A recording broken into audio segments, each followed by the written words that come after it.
Well, we succeeded in landing at Reykjavik. That's the capital of Iceland. And when we got there, we decided that we ought to have a little rest.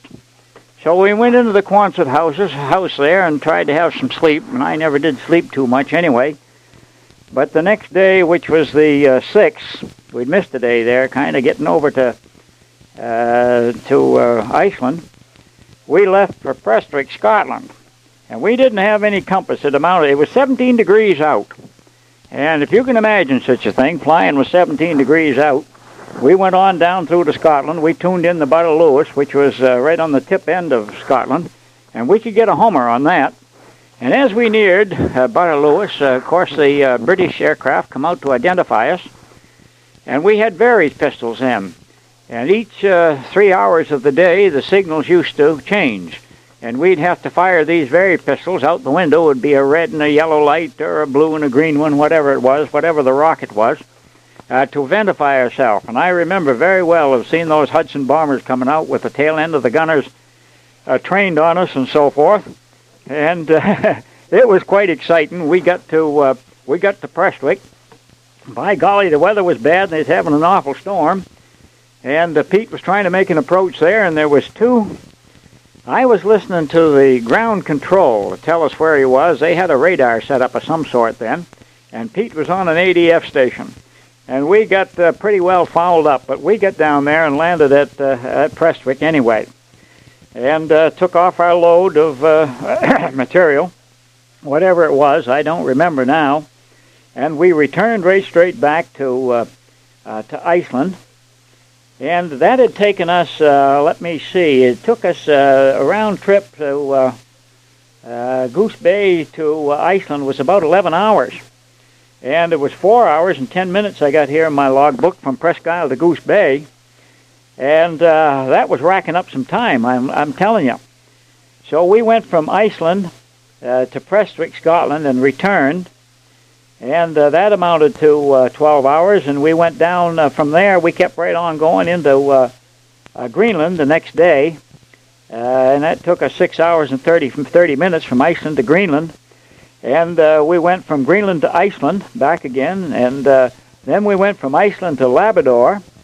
And at Labrador, we returned back to Iceland, and from Iceland, we went into Scotland and returned, back into Greenland and returned, and from there to Presque Isle. And we got back to Presque Isle on the 13th of August, and that was 9 days after we left, and we had 102 hours and 30 minutes in that time, in 9 days, and that was quite a record, I'll tell you. And my old butt, it was dragging just about 2 inches from the ground, but it was quite some experience. I'm telling you, I never really had anything like it in my life, and I never expect to see anything like it again.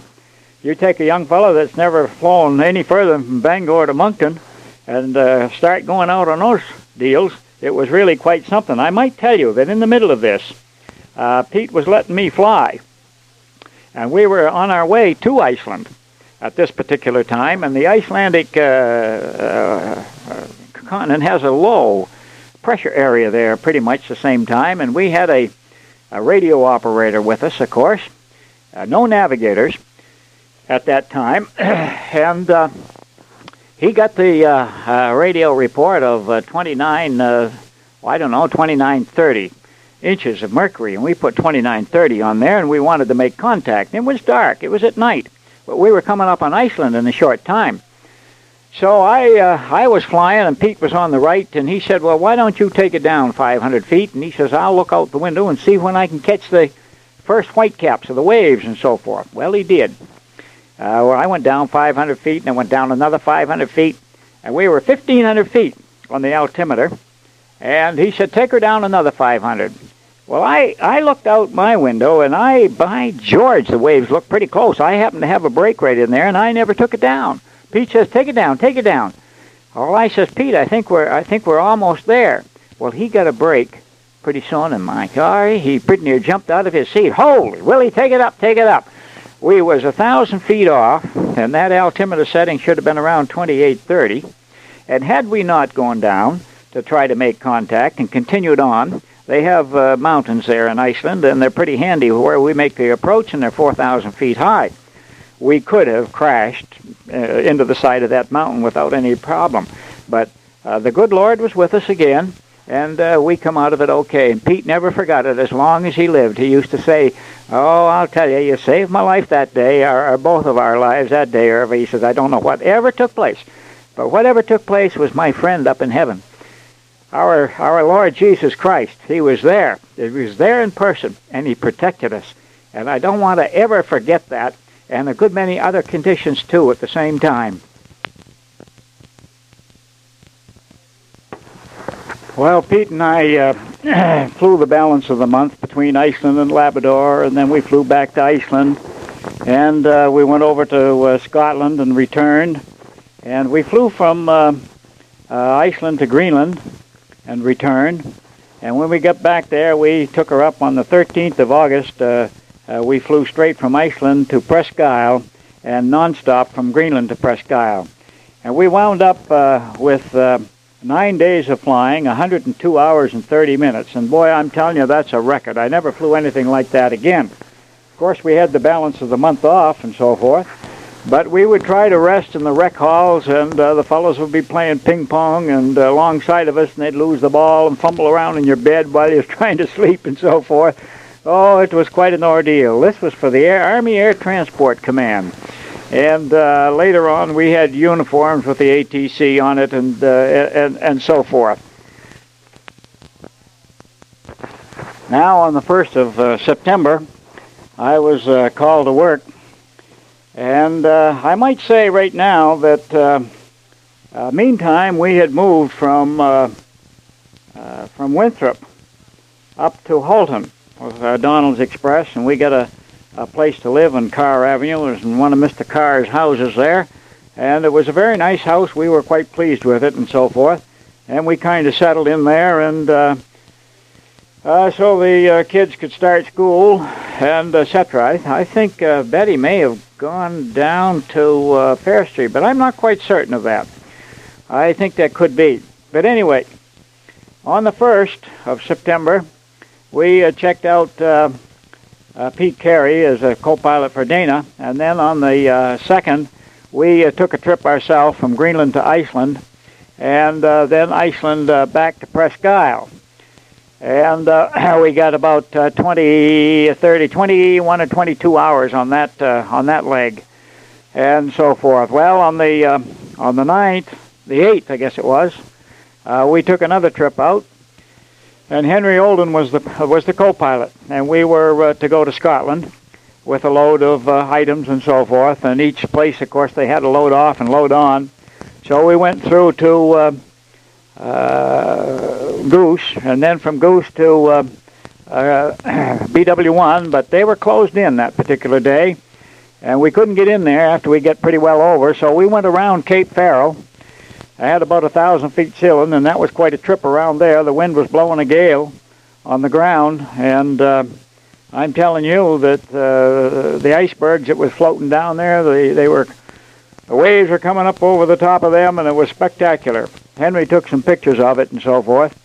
But we went on and got into Iceland, and I think we stayed overnight there at Iceland at that particular time, and then we left Iceland and went down to Scotland, to Prestwick. And there was quite a storm, and there was some mix-up about getting loaded and so forth, and we had to remain overnight there. Then the following day, we took off from Scotland to go back to Presque Isle via Iceland, of course, and we get in the gall-darndest storm that I ever was in my life.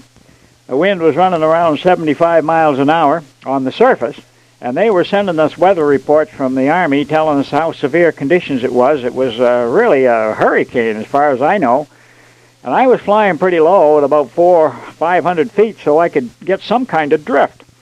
And I figured on 30 degrees. Well, I run 30 degrees for an hour, and it was still blowing a gale, and I run 30 degrees for 2 hours, and I run 40 degrees for an hour, crab, onto the course. And at the end of that time, we began to break out of the storm a little bit, and we asked for a QTE from Iceland, and they told me that the Signals was too weak. They couldn't do it. Well, I got a little concerned.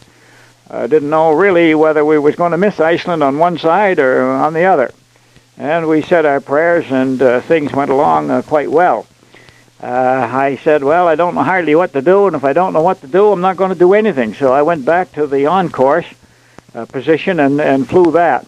And after another 3 or 4 hours, we began to pick up signals and get into Iceland all okay. But that was some storm, and we were completely covered with salt spray. And we had a load of incendiary bombs on. These were bombs that were unexploded. German bombs that was dropped on England, and they were taken back to the proving grounds in Maryland to test them and so forth. And we landed in Iceland and then went on from there to Greenland and into Presque Isle. But we did have a freezing level of about 500 feet, and that was kind of tough. We kept riding right down very close to that anyway. We go up about 600 feet, you get covered with ice. You drop down to 500 feet, and you would melt off. So we flew over the ocean there at about 500 feet. And I remember that coming into Greenland, I had estimated, of course, it was all dead reckoning, and I estimated the time from Iceland to the coast of Greenland where we could see it. And it was coming up on that time. And by George, I began to say, well, if I should see the mountains going up there and the cliffs and one thing or other, I wonder if I'd have time to turn around and go back and miss them. So I sighted ahead as far as I could see, and I could see a wave, white cap, come up, and I decided I'd make believe that that was the mountain, and I tried to make a turn. Well, I couldn't complete the turn. I got about 45 degrees on that turn, and bango. So I had to track back toward Iceland and climb up through all the ice and so forth. It's the only way to do it. And out there in the middle of the ocean, didn't even know where you was at the first time anyway. Well, we get up to 8, 9, 10,000 feet, sucking on an old oxygen tube that was laying there on the floor, brush it all off with dust and put it in your mouth and take a few breaths on it. We get up to about 13,000 feet, and I turned around by this time, headed west again, and by golly, we get a break in the clouds, and I looked down, and there was the ice cap right underneath us. I don't know how close we came, but we let down on the other side anyway, and we get in, flew up the fjord and get into BW1 as we called it, and refueled and got on through to Presque Isle. So that was kind of another trip on under the belt, so as to speak, on that section. On the following month in October, we took our last flight over to Iceland with Peter Carey. And we always had an experience on a flight like that. We ended up the month flying over to Gander, Newfoundland, and Stephenville, Newfoundland. I hadn't been over there before, but we made a couple of trips over there, and from there up to Goose Bay also. And that finished our trip over to Iceland, because the weather was getting as such that icing conditions was going to become a big problem to us. I used to feel kind of sorry when we landed at Goose Bay, and by that time they were ferrying over a lot of bombers over to England, and there would probably be 40 or 50 in there, American boys, just had learned to fly, and they had navigators with them that had been bank tellers a little while before that, a couple of months. And, of course, they were all anxious to know what the weather was. They were about to take off, and we would meet them in the operations office, and we'd give them the information of what we could and the way they'd go. I don't know how they all made out, but in spite of ourselves, we got hundreds upon hundreds of aircraft flown over that way. And we serviced Gander and Stephenville and so forth, and a little later on, we started going up through to Crystal 1, that's up in Fort Chimo. Up in Baffin Island is Crystal 2. Crystal 3 was up above the Arctic Circle. And we had quite a number of flights up there. But back at the home base now, we just got word from Mr. Carr. He come down and said, well, I'm sorry, my son, you've got to move from the house down to my son's house. There's a mix-up in how we rented it and so forth. And by golly, we had to pack all up.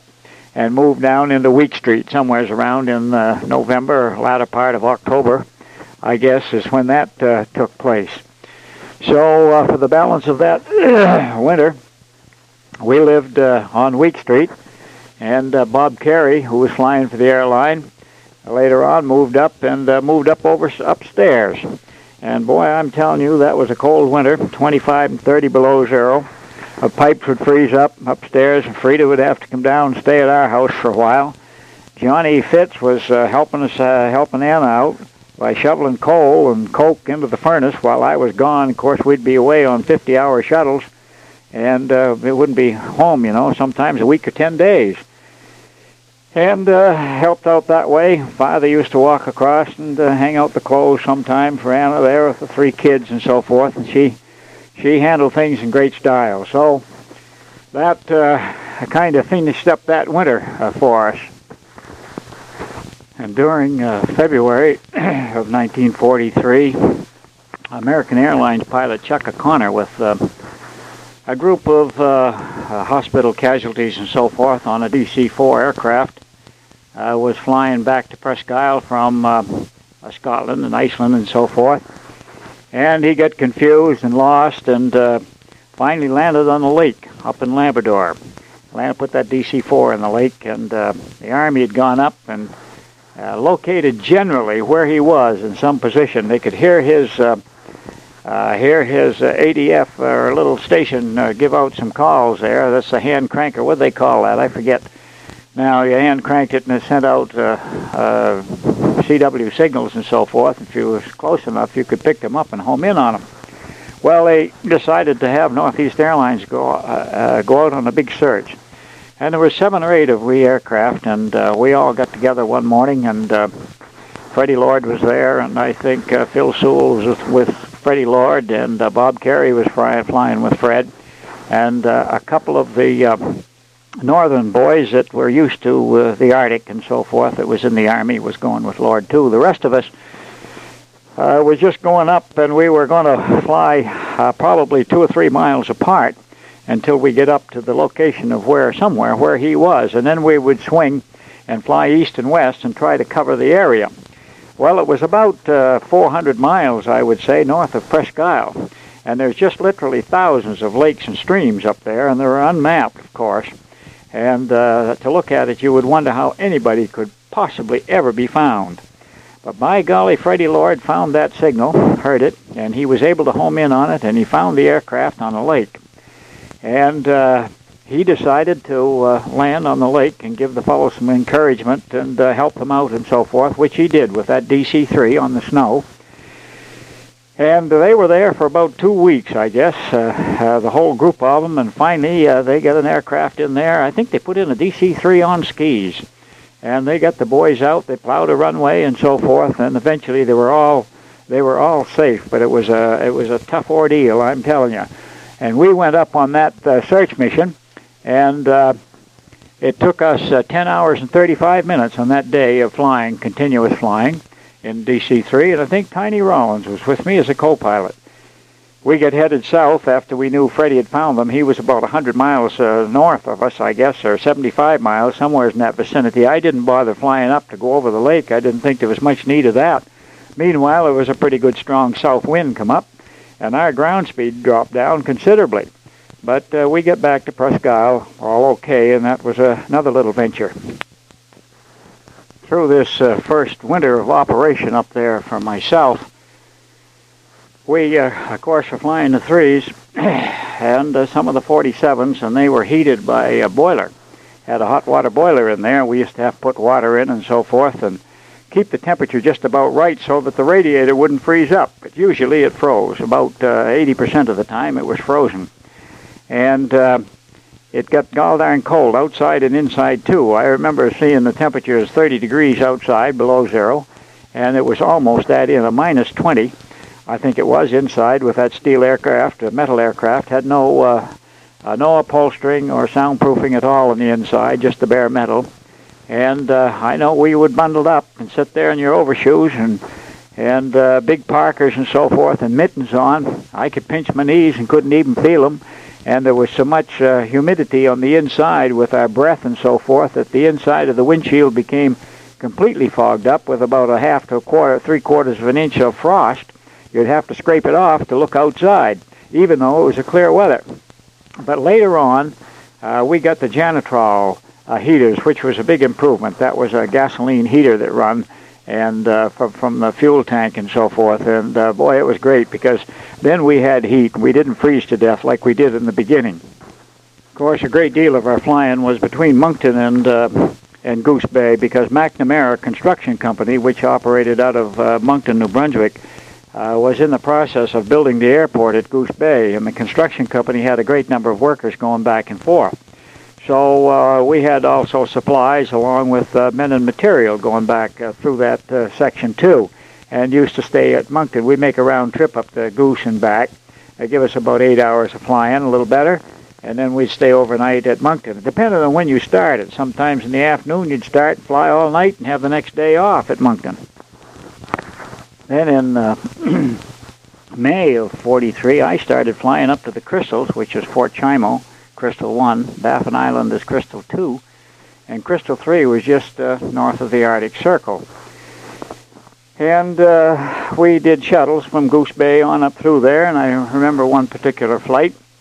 George Neuheiser was in a airplane, and myself too. There was 2 or 3 of us going up there. And I had a load of dynamite on, and I had the caps in the aircraft too. I had over a ton, over 2,000 pounds of dynamite. And we got up to Crystal 1, and they were just really beginning that field, and it was just a shade over 3,000 feet long, and it was all gravel and rocks. Well, George landed first, and the wind was strong. It was about 30 miles an hour and gusty, and it was 45 degrees off the runway. Well, George went in and made the landing, but there was no place for him to taxi. So he had to turn around and come back at the approach end of the runway and set crossways there. Well, it was my turn to come in, and without coming in right down close and touching on the end of the runway, of course, I had to miss his aircraft by 5 or 10 feet anyway with that load of dynamite on there. So we did, twisting and pushing and shoving on the aircraft and so forth, and I missed George and get down and straightened out, and we get stopped just about the time we come to the end of the runway anyway. But I'm telling you, it doesn't take long to tell about that, but it was a real hair-raiser going in there that particular time. Later on, we went up to Crystal 2, and they wanted to deliver some mail. We would take off. There was quite a peninsula before you come to Baffin Island. As you come to Baffin Island, you went over this peninsula. It's about 4,000-foot mountains. And then you drop down into the bay on the other side, and that's where the airport was. Well, they wanted me to take a load of material back over on the other side on the south shore of this peninsula, and they would throw it all off to the camp that was over there. There was an Army camp that was just setting up over there for a weather station and so forth. So we loaded the materials, and they had about a 3,000-foot ceiling. So we climbed up to 5,000, 5,500, and flew dead reckoning over the top of that peninsula. And when we figured we'd gone far enough, we started letting down through the clouds. We had no way of knowing where we were. We made sure, I thought I made sure, getting out into Ungava Bay far enough so we wouldn't strike those mountains. So we let on down through the clouds, and of course we picked up ice in the windshield and on the wings and so forth, and by golly, we was over the bay. And then we turned around. We broke out around 2,500 feet. We turned around and flew back toward the peninsula, and land was only back there 5 or 10 miles, something of that nature, and we located the camp, and they come out onto the ice, and I would fly back and forth. And when we were over where they were, it was only about 20 feet off the ice. And the chaps back in the rear cargo door was, of course, open. They would put these cases on there, and they'd sit down on the floor. And one fellow would shove a box in front of them, and the other chap would kick with his feet and kick it out the door. We had a bell that we could ring at that time, and I'd ring that bell, and he'd start kicking box after box, and then we'd have to stop and make another 180-degree turn and fly back. So that was an experience that we had up in that same place. Also with one of the Hudson Bay factors' wife had come down to Fort Chimo. She was about to have a youngster, and was born there at Fort Chimo. and he wanted to get a message up to the rest of the folks at the Hudson Bay camp. So we carried that message up and located the camp anyway in the Hudson Bay post, and threw the message out and so forth. And so I guess he got that. Later on, of course, along about this time, most of our shuttles were between Goose Bay and the Crystals and Presque Isle and Gander and so forth. But we had about enough for the winter of 42 and through 43 living on Week Street. Cold, my gosh, it was cold. Well, Clarence Hyatt was building some houses up there, and I'd contacted him. He was building one on Military Street. And Anna and I talked it over and thought we'd like to have a house. And we approached Clarence, and he said, sure, we could have that. He was going to build it for $4,000, I think, something of that nature. And we'd saved, well, nearly that much in the bank, not quite. And so we had that house built, and we moved in there. And I think it was in the spring of 43 that we moved in there on Military Street.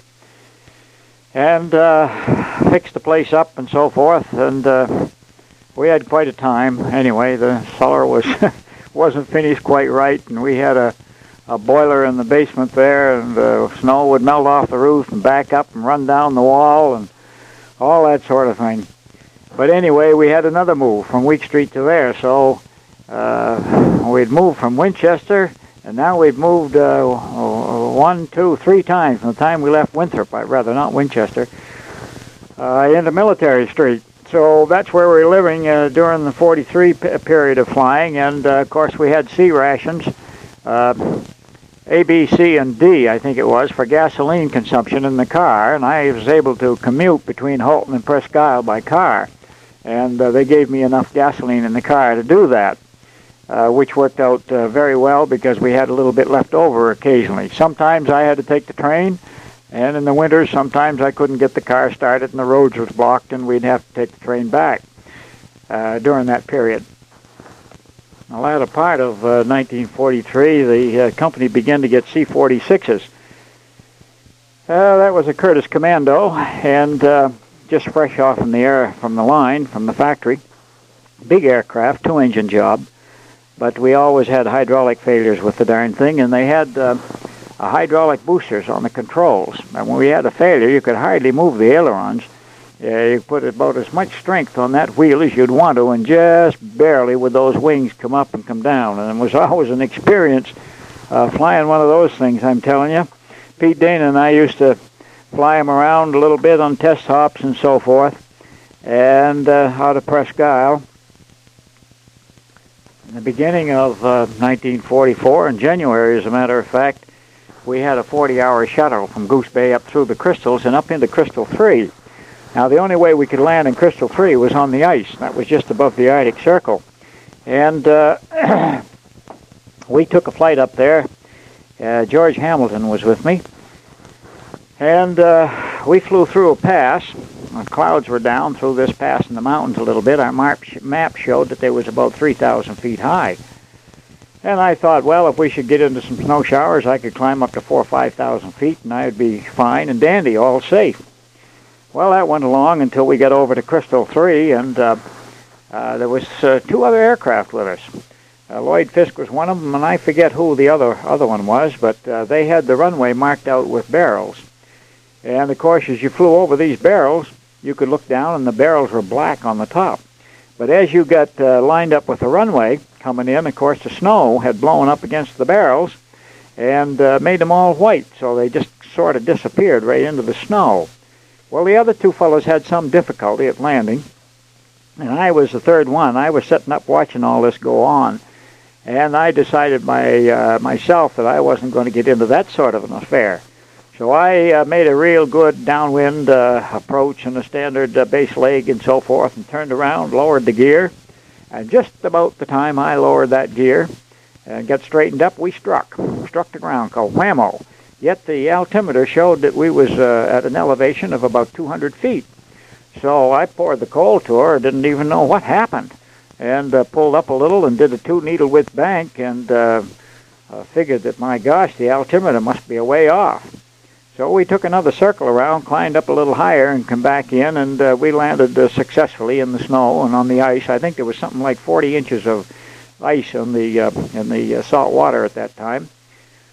And the boys on the ground, they told me that we were doing standard 2-needle width bank about 20 feet off in the ice when we was coming in on our base leg. And we just straightened up when we struck with our gear was down, too.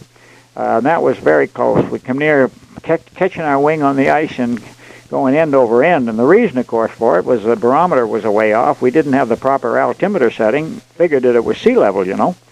But the clouds were above us, all gray, and the snow was gray below there, and you couldn't judge your depth. There's no way to judge a depth perception at all.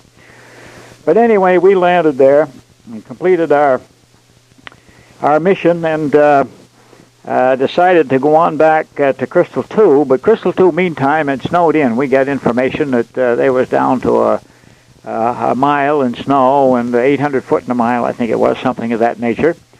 So I decided that I would go straight from Crystal 3 down to Goose Bay. It was about 1,000 miles. And we took off, and it was dark, of course, when we took off. And we were flying at night, and we had some fellows that we got from the construction company was with us. And I was getting pretty concerned. We had a navigator at that time, and I was getting pretty concerned about running low on fuel because we didn't have too much when we left. We was full, of course, but we'd gone from 2 over to 3. Now we was going to fly another 1,000 miles, and we had just about enough to get to Goose Bay. And I know the navigator was taking shots on Polaris, on the North Star, because we were going south, and that was almost over us anyway. And he could catch our ground speed. Well, at night, I couldn't tell whether it was over land or over water, because it was black and white. And out in the water, there was floe ice, and that presented it black and white, too. So it was quite difficult to keep the on-course. I just flew the normal heading down there. Couldn't tell what the wind drift was. And eventually, we picked up Goose Bay Range Station and got a bearing on it from a manual bearing so that we could narrow it down pretty good on a now. And we come into Goose Bay. But meantime, there was a backup of a lot of construction fellows that wanted to get from Goose Bay to Presque Isle. And they had to stay there in Goose Bay for a week or so. These fellows, of course, that was in the cabin, they said they'd offer quite a bit of money if we'd overfly Goose Bay and go on down to the next airport. It's on the shore of the St. Lawrence River. Mingan. Yeah, Mingan. But I didn't do that, and we landed at Goose. But that was an interesting flight. I think that flight was 11 hours. It was 12 hours and 6 minutes, by golly, that day we put in the air. So that's the way it went up there. Anyway, it was one time after another. We never lost a man. I don't know why, because it was all that type of flying.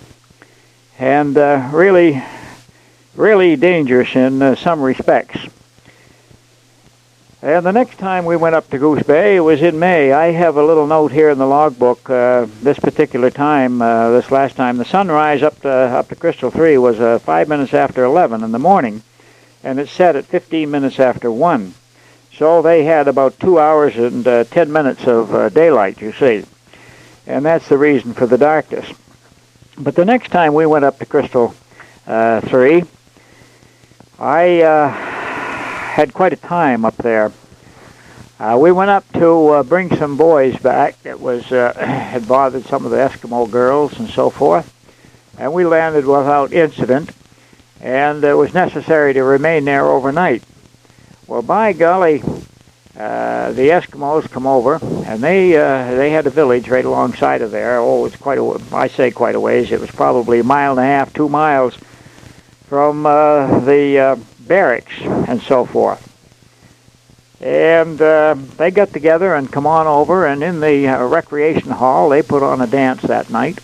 It was really something. And they had a trumpet, and they had a violin, they played their own music, and it was really terrific to watch those people dance. They was all laughing and hollering and so forth, and it's a spectacle that I've never seen since and expect never to see again, and very few white people have seen it, I'm sure, in their lifetime, or particularly if they've been up there. Other times we'd be flying between Crystal and Goose Bay, and one particular time Goose Bay closed in. Went right down to 100 feet and a half a mile with fog and heavy snow, and by golly, we left and went direct to Presque Isle, some 800 miles down south of us. That's quite a thing, you know. You take off like that when you're on instruments and turn and start flying south and have no navigational ability whatsoever except a dead reckoning course, and hope the Lord you come out all right. oh boy. And of course, our compass up there, we had somewhere around 40 degrees variation. And you'd have to keep setting that gyro, you know, to keep flying a straight course anyway. And the compass was swinging from one end to the other. And you used to have to average it out and guess what would be about right. So it come down to about July. We continued to operate up there and fly anywhere from 40, 50, 60 hours a month to 100 and some odd hours a month. So that's the way it went on those shuttles. Numerous other incidents that occur that we could talk about, but it gets a little lengthy. Continually talk about. Now the war was beginning to wind down a little bit. We were getting the upper hands and so forth, and other airlines were coming in and starting to fly the Atlantic too, also. And they were doing it in DC-4s, had some really good equipment. So I decided in July that I would go back to commercial flying. I was no longer needed up there. I could bid back on the line very, very easily. So in that month, we decided that we would go back in August, I guess.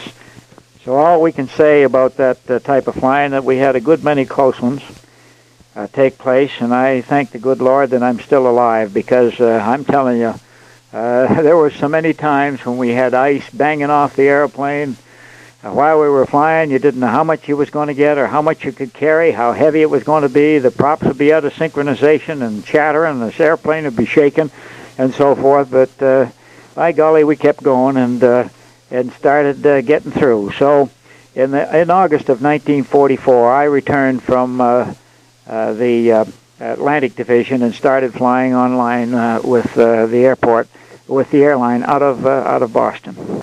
Of course, this necessitated a move back to Boston, so we had to sell our house on Military Street, which we did, and we had to get a place to live down in the Boston area.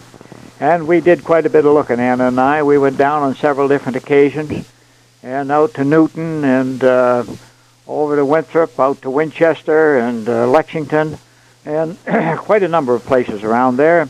And one very, very hot day we was down there. It was in August, I think. And we get into a new house, or a house that was all fresh and clean and cool in Winchester. And by golly, we liked that right away. And the schools were good. We'd heard nice reports about it. It wasn't too awfully far from the airport, but it's about a half an hour drive. And we decided that we would take that. And I think they wanted $15,000 for it. Well, that was a tremendous amount of money for a house. The one we was living in was, we bought for around $5,000. We sold for $7,000. And most of the houses were going for $5,000, $6,000, and $7,000, right along in there. Well, this was 3 times as high as any house that we'd ever lived in, or anybody ever knew about up in Holton, as far as I know. And we really didn't dare to say too much about it to the folks, but of course we had to talk it up. And I had to borrow $1,500, I think it was, from Father to make the down payment on this particular house, which we did, and got the things all loaded and moved and so forth on Labor Day in September, I think, or just before that. The truck moved us down, and by golly, they come there at Winchester, and they wouldn't unload because it was Labor Day, and it was a holiday. So they set the truck there on the street, I guess, as I recall, and those fellows took off, and we had no place to sleep. We had to go over and hire a overnight cabin with the 3 kids, and Anna and I and so forth, and stay for a couple of days, a couple of nights until they unloaded everything. So that was the beginning of our living in Winchester. in September of 1944. So, really in 1945, of August of 1945, I started flying into the LaGuardia Airport, into the New York. We used to make 2 round trips a day between Boston and New York. Give us around 6 hours of flying or thereabouts. Well, when instruments was in progress, the ATC, the air traffic control, was very, very poor. We had all kinds of holding points, and we used to hold over the non-directional beacon, an ADF station, and so forth. And the near misses and so forth that we had at that particular time were really astounding. And it's a good thing that we didn't have any accidents. I know there has been times that I have held as long as 1 hour and 40 minutes over Portchester, and get shunted around and have to return probably into Hartford. And then we flying up to Boston, and particularly in the beginning of 1946, they was reconstructing the airport out there, and they had nothing but smoke pots on runway 15. So when you had 800 in a mile and nothing to line up by, old range station, and the ILS, I think, was just about beginning to go in at that time. We had what we called a VAR range station, a visual aural range station, with blue on one side and yellow on the other, and an N in the north and an A in the south, so that you could see whether you was in a blue N or a red A and so forth, and you knew immediately what quadrant you was in, and by golly, that was a big step forward right there. Along in June of 1946, we got DC-4s, and we went to school on those, and we started flying to Washington, as a matter of fact. And there was one winter there, we flew for Eastern Airlines down through to Washington. I just forget what date that was, but it was right along in there at some time. But anyway, we got checked out in DC-4s. I know Pete Data was taking me out in the 4, and we were going into Newark, too, at that time. And we used to try to catch an aircraft down there when it would come in and so forth, be down there for a number of days. And it always wound up with a mechanical, and you could never get the aircraft. So, we had an awful time getting checked out in that aircraft, but eventually made it. Through the balance of 46, not much report. We didn't really get checked out on the 4s at that particular time. For some reason or other, it wasn't needed. And went back flying DC-3s, but in 1947, we did get checked out on the DC-4. Yeah, it was March 1947. I started flying the 4s. More or less on and off. We'd have to shift back between the 3s also. And that's about the way it went. And when we had thunder showers, I always remember one thunder shower, Bill Powers and I took off from Boston, and was a cold front coming through. We were going to New York. And boy, I'm telling you, that was something that was jiggled up so bad I couldn't read the instrument panel. I couldn't hear anything, of course, because of the crashes on the radio. It wasn't visual then like it is now. And it was one of those situations where the gear warning horn would blow and the oil pressure lights would come on when you hit those downdrafts and so forth. And I kept the course going down to New York. I always figured that it was better to stay on course and go through the thunder showers than try to miss them, wind up lost and have to go through them too. So we run out of it down below Hartford a little bit, and tuned in a station, and there was enough breaks there so I could sneak down underneath the clouds and find out just where we were. We were down below Hartford alongside of the Connecticut River there, and uneventful, went on through into New York. So that was really took place around May or June, I think it was, in 1947. I had a few engine failures on the 4. I had a cylinder split one time. I had another fire warning light on number 4 engine. And I pulled the fire extinguisher and so forth, returned to LaGuardia. I don't know just what the problem is now, but I recall that instance through the summer of 1947. That's just about the time in August 1947, we went into instrument landing system approach. And getting checked out.